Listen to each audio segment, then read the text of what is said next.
محمد صلى الله عليه وسلم. صلى الله على محمد صلى الله عليه وسلم.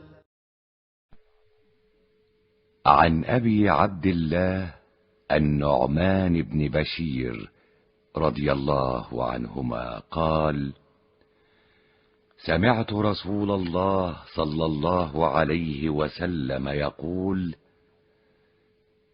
إن الحلال بين، وإن الحرام بين، وبينهما أمور مشتبهات لا يعلمهن كثير من الناس، فمن اتقى الشبهات فقد استبرأ لدينه وعرضه، ومن وقع في الشبهات وقع في الحرام، كالراعي يرعى حول الحمى يوشك أن يرتع فيه.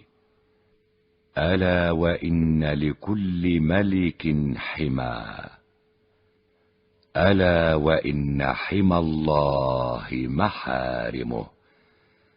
ألا وإن في الجسد مضغة إذا صلحت صلح الجسد كله، وإذا فسدت فسد الجسد كله، ألا وهي القلب.